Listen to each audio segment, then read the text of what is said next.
Hello friends, नमस्कार। आज की वीडियो स्पेशली बनाई है मैंने इस पर्पज़ से कि जो कैंडिडेट्स एम्प्लॉय अभी ज्वाइन कर रहे हैं या कर रहे हैं, तो उनको कितना मालूम है अपनी सोशल सिक्योरिटीज़ बेनिफिट के बारे में। जिस फर्म या जिस ऑर्गेनाइजेशन में वो काम कर रहे हैं, उन्हें क्या क्या बेनिफिट मिलते हैं, ये क्या मिलने चाहिए, क्या क्या उनके राइट्स हैं। तो एक छोटी सी वीडियो है उनकी बेसिक नॉलेज के लिए, जो कि हर एक एम्प्लॉय को, स्टाफ को, पर्सन को पता होना चाहिए उसके राइट्स के बारे में, उसकी सोशल सिक्योरिटी बेनिफिट्स के बारे में। तो चलिए वीडियो शुरू करते हैं। है कि हम बात करेंगे employees social securities and benefits की। जो बेसिक बेनिफिट्स और सिक्योरिटीज़ आपको किसी भी ऑर्गेनाइजेशन या फर्म में आप ज्वाइन करते हैं या कर रहे हैं, तो आपको क्या मिलती हैं या क्या मिलनी चाहिए, और उनके बारे में आपको ये प्रॉपर जानकारी होनी चाहिए अपने राइट्स और बेनिफिट्स के बारे में। तो सबसे पहले अगर हम बात करें तो ऑफ़र लेटर आपको पता होना चाहिए कि आपका ऑफ़र लेटर आपको कब मिला। ज्वाइनिंग से पहले आपको ऑफ़र लेटर ज़रूर मिलना चाहिए। नॉर्मली कंपनीज़ देती हैं ऑफ़र कम अपॉइंटमेंट। अगर वो मिलता है तो ठीक है, लेकिन ऑफ़र सिर्फ आपको ऑफ़र लेटर मिला है तो आप ज्वाइनिंग के बाद अपॉइंटमेंट लेटर की डिमांड कर सकते हैं, जिसमें कि लिखा होता है आपका date of joining, other companies की basic guidelines, benefits and NDA disclosures, bindings and CTC structure. CTC structure एक अनेक्जर है या सैलरी स्ट्रक्चर बोल सकते हैं, जो कि आपको अपॉइंटमेंट लेटर के साथ ही मिलता है, जिसमें आपको पता चलता है कि आपकी बेसिक सैलरी क्या है, ग्रॉस क्या है, क्या आपको बेनिफिट्स मिल रहे हैं, टेक होम आपको क्या मिलने वाला है। तो एक सीटीसी स्ट्रक्चर को मांगना और उसको अंडरस्टैंड करना, ये आपका राइट है। उसके अलावा अदर जो सोशल सिक्योरिटी बेनिफिट्स हैं कंपनी के, उससे रिलेटेड आपको जानना ज़रूरी है, जैसे कि आपका PF number, UN number, ESIC number, अगर आप इस बेनिफिट्स स्कीम्स में आते हैं। साथ साथ मंथली पे स्लिप्स की डिमांड करना और मंथली पे स्लिप देना एम्प्लॉय और एम्प्लॉयर दोनों की एक जिम्मेदारी है, और एज़ पर कंप्लाइंस ये मैंडेटरी भी है एम्प्लॉयर के लिए, और एम्प्लॉय का राइट है कि वो अपनी मंथली पे स्लिप ज़रूर ले। मंथली पे स्लिप में उसको पता होता है कि कितने दिन की उसकी सैलरी बनी, क्या क्या उसके बेसिक्स रेट ऑफ वेजेस हैं, क्या उसकी डिडक्शन है, एवरीथिंग, और उसके social securities number, PF, ESI etcetera भी पीएस लिस्ट में होने चाहिए। साथ ही साथ अगर कंपनी ने कोई ग्रुप इंश्योरेंस कवरेज लिया है, तो एक एम्प्लॉय को अपना group employer medical ID number, TPN number, insurance related सारी जानकारी, ये सब पता होना चाहिए। ये लेकिन ऑप्शनल है कि कुछ कंपनीज इंश्योरेंस कवरेज लेती हैं एम्प्लॉयज़ के लिए, कुछ नहीं। लेकिन जहाँ ये कवरेज है तो एम्प्लॉय को इसके बारे में सजग होना चाहिए। अब हम बात कर लेते हैं ईपीएफओ स्कीम्स के बारे में। जहाँ 20 से ज़्यादा एम्प्लॉय हैं, उस फर्म में या कंपनी में ये ईपीएफओ एक्ट लागू होता है, जिसमें एम्प्लॉय शेयर भी 12% होता है और एम्प्लॉयर शेयर भी 12% होता है। बट एडिशनली कुछ 0.5% एडमिन चार्जेस एम्प्लॉयर देता है, प्लस 0.5% ईडीएलआईपी भी एम्प्लॉयर ही देता है। ईडीएलआईपी एक employ deposit links insurance scheme है, जो कि बहुत ही बेनिफिटेड स्कीम है पीएफ की। ये इसका फ़ायदा आपको अनफॉर्चुनेटली मिस हैपनिंग पे मिलता है, जबकि सब्सक्राइबर की डेथ होने पर उसके नॉमिनी को ये पैसा as a insurance in between of 4.5 to 6 lakh के बीच मिलता है। साथ ही साथ अगर नॉमिनी एक लेडी है, विडो है और बच्चे छोटे हैं, तो उनको एक फ़िक्स पेंशन भी इस अमाउंट के साथ साथ फ़िक्स हो जाती है, जो कि मिनिमम 2500 से लेकर अबव भी हो सकती है लाइफ टाइम।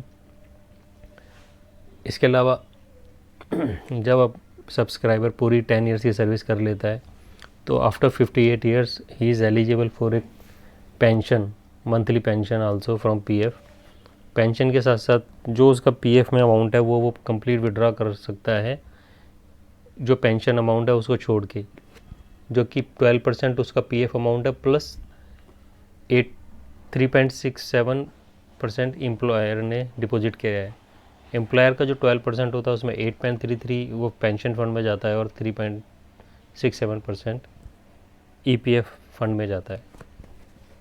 इसके अलावा एम्प्लॉय को इसमें बेनिफिट मिलता है एक अच्छे इंटरेस्ट का, जो कि अगर वो सामान्य सेविंग बैंक या एफडी में करता है तो उसको इतना इंटरेस्ट नहीं मिल पाता, लेकिन पीएफ के अंदर वो जो अमाउंट जाता है उसमें उसको 8.7% तक का इंटरेस्ट भी मिलता है। इसके अलावा एम्प्लॉय के पास एक और ऑप्शन है कि अगर वो चाहे तो अपना, चाहे सेविंग के पर्पज़ से चाहे टैक्स सेविंग के पर्पज़ से, क्योंकि पीएफ के पैसे में डिपॉजिट करते हैं तो अंडर सेक्शन 80C में टैक्स सेविंग भी मिलती है अप टू 1.5 लाख तक।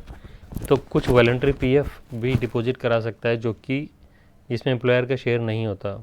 लेट्स से अगर 25,000 सैलरी है तो टेक होम वो 1/3 तक ले जा सकता है, और उसका अगर PF let's say 2,000 per month cut रहा है तो 3,000 या 4,000 वो additionally VPF voluntary PF fund में भी कटवा सकता है। तो उसके साथ एक अच्छी सेविंग भी होती है, साथ ही साथ उस पर उसको एक इंटरेस्ट का अच्छा बेनिफिट मिल सकता है। This is all about EPF scheme. साथ ही साथ ये मैं ईपीएफ में बता दूं कि एम्प्लॉय को अपना यूएन नंबर ज़रूरी मालूम होना चाहिए, यूनिफाइड अकाउंट नंबर, जो कि ईपीएफ अकाउंट नंबर से लिंक होता है। ईपीएफ अकाउंट नंबर चेंज हो सकता है company to company, but UN number will be same, वो चेंज नहीं होता, वो यूनिक रहता है। और यूएन एक्टिव और रजिस्ट्रेशन करने के बाद एम्प्लॉई अपना कंप्लीट पीएफ का पासबुक, एम्प्लॉयर हिस्ट्री, केवाईसी सब देख सकता है। तो यहाँ एक बात बताना ज़रूरी समझता हूँ कि ईएसआईसी हो या पीएफ, सभी में एम्प्लॉई को अपना केवाईसी कंप्लीट करना चाहिए, वो मैंडेटरी है, और साथ ही साथ बेनिफिशियरी भी है, ताकि एम्प्लॉई को आगे चल के फ्यूचर में कोई प्रॉब्लम ना हो किसी भी तरह का बेनिफिट लेने के लिए। तो उसका आधार पे जो नेम है वो बिल्कुल करेक्ट होना चाहिए, आधार मोबाइल से लिंक होना चाहिए, और आधार पे जो नेम है वो वही नेम उसके बैंक अकाउंट में होना चाहिए। इन चीज़ों का आप ज़रूर ख्याल रखें। अगर ऐसा कुछ करेक्शन की ज़रूरत है तो आप उसको ज़रूर करेक्ट करा लें। बात कर लेते हैं ईएसआईसी बेनिफिट की। ये भी एक कम डिडक्शन में एक बहुत अच्छा बेनिफिट एम्प्लॉयज़ के लिए, जो कि एप्लीकेबल होता है हर एक उस फर्म या कंपनी में जहाँ 10 या मोर एम्प्लॉयज़ हैं। इसकी एम्प्लॉय की जो लिमिट है वो ग्रॉस सैलरी पे है। ग्रॉस सैलरी अगर आपकी 21,000 तक है तो आप ईएसआई से में आते हैं। अच्छा, पीएफ में बता दूं कि पीएफ में अगर आपकी वो ग्रॉस पे नहीं होता, बेसिक प्लस अदर अलाउंस पे होता है। अगर उसमें लिमिट आपकी 15,000 तक है तो आप पीएफ में कवर होते हैं। ईएसआईसी में ग्रॉस सैलरी 21,000 लिमिट है, जिसमें एम्प्लॉय का शेयर 0.75% होता है और एम्प्लॉयर का 3.25%, टोटल 4% ये ईएसआईसी डिपार्टमेंट में जाता है। डे 1 से एम्प्लॉय मेडिकल केयर बेनिफिट के लिए एलिजिबल है। इसके अलावा ईएसआईसी में जो वीमेंस हैं उसको मैटरनिटी बेनिफिट भी मिलता है 26 वीक्स का। एक काफ़ी लंबा पीरियड है जिसमें बिना काम किए एक फीमेल लेडी 26 वीक्स तक, यानी कि अप्रॉक्स 6 मंथ तक अपनी सैलरी ईएसआईसी से ले सकती है। इसके अलावा एक बहुत ही अच्छा बेनिफिट अनएम्प्लॉयमेंट अलाउंस है, बेरोजगारी भत्ता, जो कि उसी कंपनी में रहते हुए छटनी के कारण या कंपनी बंद होने के कारण अगर उसकी जॉब का लॉस हुआ है या फिर वो कंपनी के अंदर कोई सी इंजरी का शिकार हो गया और 40% या मोर उसकी डिसेबिलिटी हो गई, तो एम्प्लॉई एलिजिबल है बेरोजगारी भत्ता के लिए अप टू 224 मंथ यानी 2 इयर्स तक। पहले 0 से 12 मंथ तक 50% यानी हाफ सैलरी, और उसके बाद 13 to 24 मंथ तक 25% यानी 1/4 सैलरी उसको मिलता रहेगा। उसके लिए कुछ प्रूफ एटसेट्रा उसको डिपॉजिट कराने होते हैं। इसके अलावा साथ साथ जॉब लॉस होने पर अगर एम्प्लॉय चाहे तो एक स्किल डेवलपमेंट का कोर्स भी गवर्नमेंट ऑथराइज सेंटर्स से कर सकता है, जिसका सारा खर्चा 1 साल तक के कोर्स का ESIC डिपार्टमेंट उठाता है और वहीं से पेमेंट की जाती है। तो दिस इज़ बहुत ही एक अच्छा बेनिफिट है अपने स्कूल को बेरोज़गारी में बढ़ाने का और एक अच्छी जॉब या स्किल गेट करने का। इसके अलावा ESIC में एक और बहुत अच्छा बेनिफिट है कि अगर रिटायरमेंट के बाद अगर आपने, इसके लिए कंडीशन है कि मिनिमम 5 इयर्स आपकी सर्विस होनी चाहिए। अगर आप रिटायर हो जाते हैं 58 इयर्स में, तो भी एक nominal amount only 120 rupees per annum, per month नहीं पर एनम, आप ESIC में डिपॉजिट करके सिकनेस बेनिफिट जो भी मेडिकल का है और अपने और स्पाउस के लिए वो बेनिफिट जो मेडिकल केयर का है वो पूरा कंप्लीट उठा सकते हैं।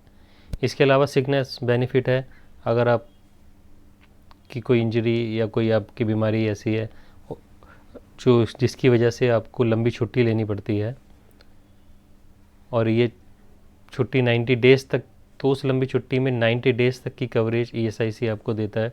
यानी कि 3 मंथ्स, मतलब आपकी लीव 3 मंथ से ज़्यादा होनी चाहिए, डॉक्टरी प्रूफ ESIC से होना चाहिए, और डॉक्टर ने आपको लिखा हो बेड रेस्ट के लिए, तो अप टू 3 मंथ्स की सैलरी, मतलब कि 70% ऑफ एवरेज सैलरी ESIC आपको घर बैठ के आपको देता है, including your medical expenses. Dependent benefits में मंथली पेंशन है एक विडो के लिए, जहां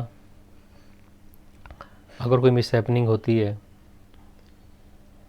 सब्सक्राइबर के साथ, तो उसकी विडो को एंड 25 इयर्स से बिलो बच्चों को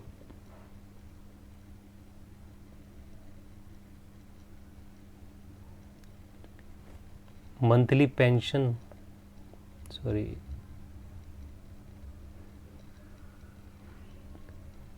मंथली पेंशन मिलती है एवरेज 90% ऑफ वेजिस, और ये टिल होल लाइफ मिलती है। तो ये एक बहुत ही बड़ा बेनिफिट है।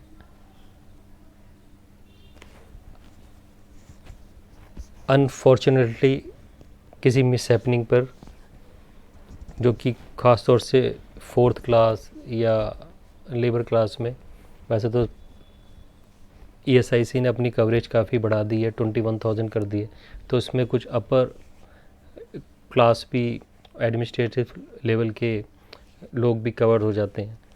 तो इस तरह की कुछ अगर दुखद घटना होती है तो फैमिली में एक अच्छा खासा अर्निंग की ESIC स्कीम के अंदर उसको पेंशन मिलती है, और ये काफ़ी बड़ा सपोर्ट है। इसके अलावा डिसेबल बेनिफिट भी ESIC से मिलता है। अगर एम्प्लॉयमेंट में रहते हुए कुछ इंजरी हो जाती है जो कि काफ़ी मेजर हो गई है और वो एम्प्लॉय काम करने योग्य नहीं रहा, तो 90% ऑफ एवरेज वेजेस का होल लाइफ सैलरी उस एम्प्लॉय को मिलता है। It's depend on the condition of the loss of the injury. ये जो मान लीजिए हाथ की, पैर की, और वो किस लेवल, किस परसेंटेज की है, तो 40, 50, 60, 90% तक सैलरी वो जा सकती है according to calculation and measurement assessment by the medical doctors and senior. ये ESIC है। इसके अलावा जो अदर बेनिफिट जो आपको आपके CTC स्ट्रक्चर में भी दिखाई देगा, जो सिंपली मिलता है बोनस का, अगर एम्प्लॉय की बेसिक सैलरी अप टू 21,000 है तो वो बोनस के लिए एप्लीकेबल है। बोनस का क्राइटेरिया है कि employer 8.33 minimum and maximum 20% of basic का दे सकता है। तो एटलीस्ट आपको 8.33 यानी कि आपके अगर बेसिक 10,000 है तो 8.33 अगर आपके हिसाब से देखा जाए तो पूरे 12 मंथ में आपने काम किया रेगुलर तो आप 10,000 बोनस के भी हकदार हैं। अब बात कर लेते हैं ग्रेचुटी की।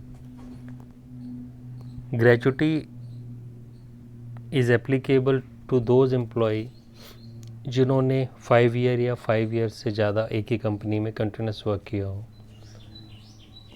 उस केस में करंट बेसिक पर आपको वो ग्रेचुटी मिलती है।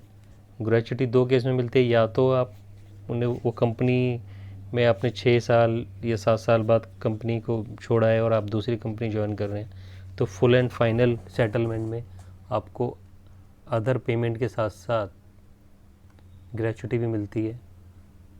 दूसरे केस में जब आप रिटायर होते हैं, अगर एक ही कंपनी में कर रहे हैं और 58 की एज में आप रिटायर हो रहे हैं तो आपने जितने साल उस कंपनी में काम किया है ज्वाइनिंग से लेकर रिटायरमेंट तक 10 ईयर 11 ईयर 12 ईयर, तो उसकी ग्रेचुटी आपको मिलती है। ग्रेचुटी मिलती है बेसिक पे, यानी कि करंट बेसिक जिस मंथ में आप सर्विस छोड़ रहे हैं या रिटायर हुए हैं वो basic plus number of your completed years, आपने कितने साल वर्क किया, इंटू 15 और डिवाइडेड बाई 26। ये ग्रेचुटी कैलकुलेशन का फार्मूला है। मान लीजिए फॉर एग्जांपल आपने 5 ईयर 6 मंथ्स आपने कंपनी में काम किया तो आपको राउंडेड ऑफ करके 6 ईयर की ग्रेचुटी मिलेगी। बट आपने 5 ईयर 5 मंथ या 4 मंथ काम किया तो आपको 5 ईयर्स की भी ग्रेचुटी 5 ईयर्स की ही मिलेगी। ग्रेचुटी का फार्मूला 6 ईयर के राउंड ऑफ चलता है। आपने 7 ईयर 4 मंथ काम किया है तो आपको 7 ईयर की ग्रेचुटी मिलेगी। 7 ईयर 5 मंथ काम किया है तो भी 7 ईयर्स की ग्रेचुटी मिलेगी। लेकिन अगर आपने 7 ईयर 6 मंथ काम किया है या 7 मंथ काम किया है तो आपको 8 ईयर्स की ग्रेचुटी मिलेगी।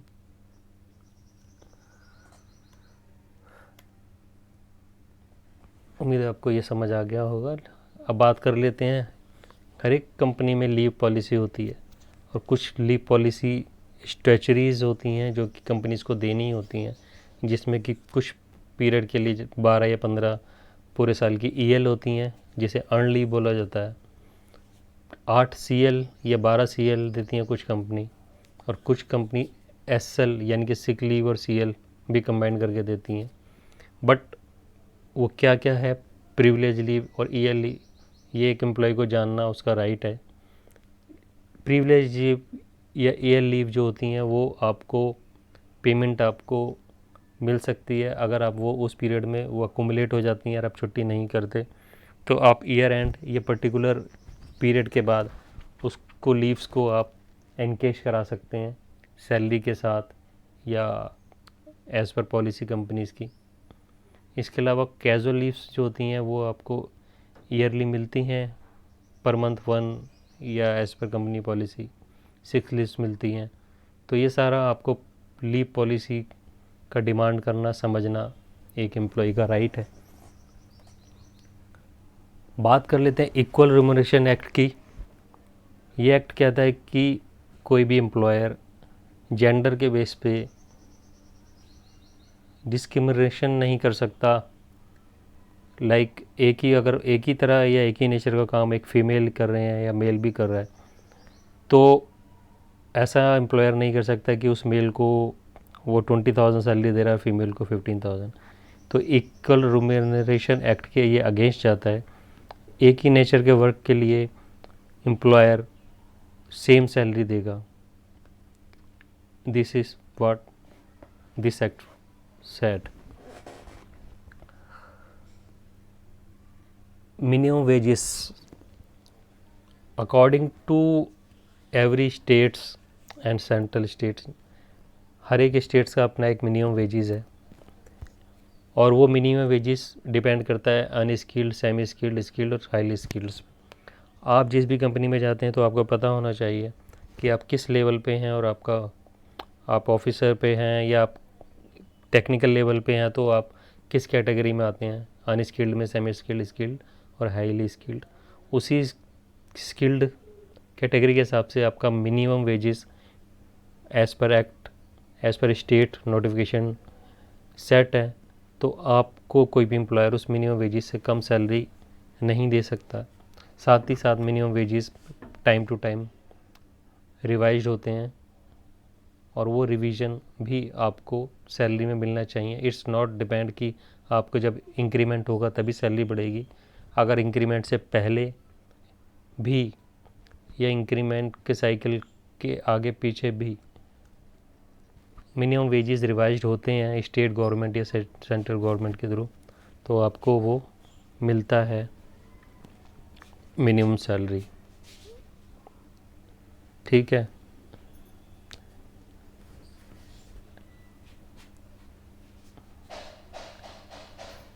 Every employ has right to get at least minimum wages, जैसा कि मैंने अभी आपको बताया।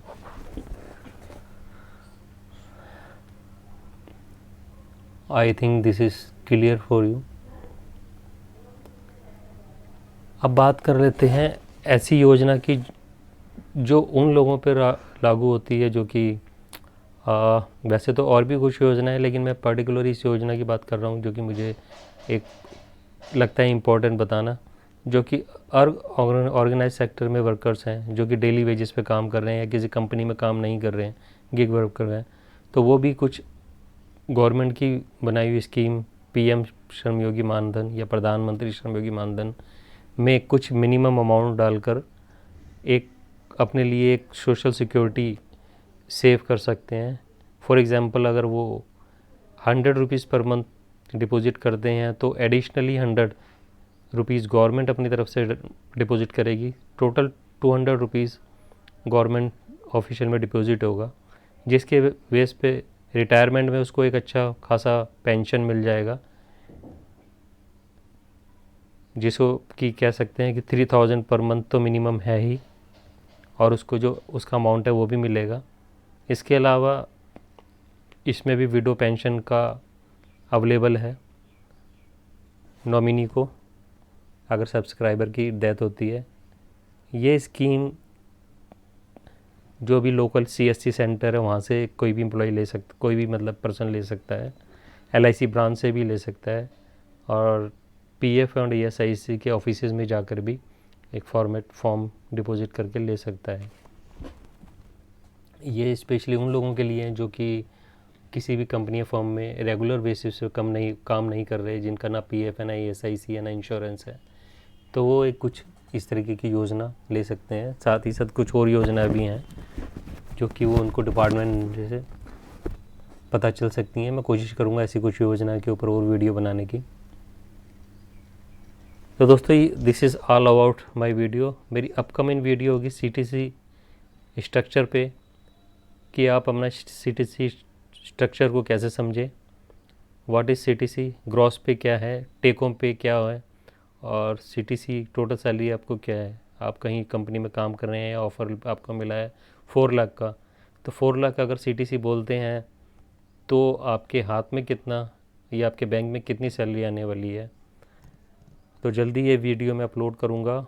अगर आप इस वीडियो को मिस नहीं करना चाहते तो मेरी इस वीडियो को लाइक करें, सब्सक्राइब करें और बेल आइकॉन भी जो पिंग कर दें, पुश कर दें, जिससे कि नोटिफिकेशन मेरी नेक्स्ट आने वाली वीडियो का आपको मिल जाए। तो thank you so much for watching this video. Thank you.